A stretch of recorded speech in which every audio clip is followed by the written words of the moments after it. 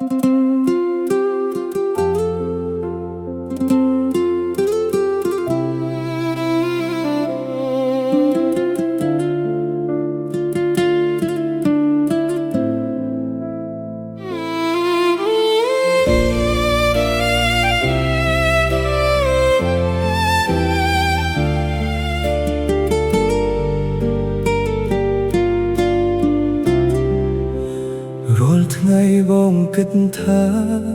អូនគ្រាន់តែជាមិត្តនៅជិតគ្នារាល់ថ្ងៃមិនដែលគិតអ្វីលើសពេលអូនសាយបងក៏សាយតាមពេលអូនយំបងតែងនៅក្បែរជានិច្ចតែពេលអូនចាកចេញពីជីវិតបងបែរដូងចាប់ផ្ដើមមានអារម្មណ៍ប្លែកខំប្រាប់ខ្លួនឯងថាមិនអីទេតែចិត្តនៅតែនឹកអូនគ្រប់ពេលយប់នេះអង្គុយផឹកនេះឯងជាមួយបទចម្រៀងដែលធ្លាប់ស្ដាប់ជាមួយអូនកែវមួយកែវពីរកាន់តែស្រវឹងកាន់តែឃើញរូបអូននៅក្នុងចិត្ត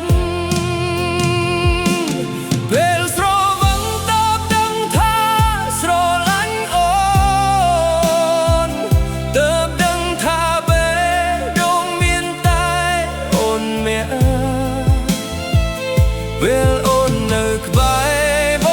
ងមិនដែលយល់ដល់ថ្ងៃបាត់អូនទើបដឹងថាឈឺចា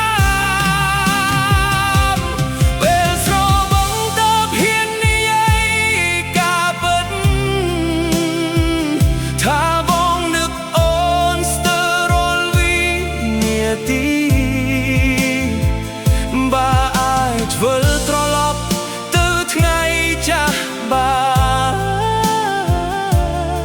បងនឹងប្រាប់អូនថាបងស្រឡាញ់អូនទូរស័ព្ទនៅដៃចង់ហៅទៅរកអូនតែដឹងថាអូនប្រហែលមានមេថ្មីសារចាស់ចាននៅតែអានម្ដងហើយម្ដងទៀតទឹកភ្នែកធ្លាក់លេជាមួយកែវស្រាផ្លូវដែលធ្លាប់ដើរជាមួយគ្នាថ្ងៃនេះនៅសល់តែភាពឯកាស្រវឹងប៉ុណ្ណាក៏មិនអាចបំភ្លេច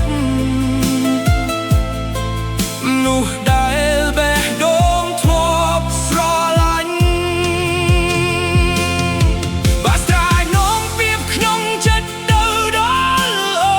នសូមប្រាប់ថាបងនៅតែរងចាំ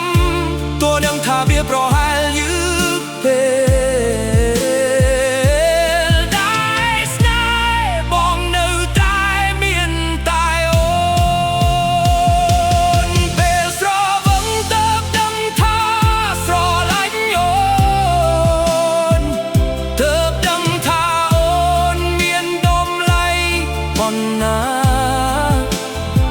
ថ្ងៃនេះមានតែស្រ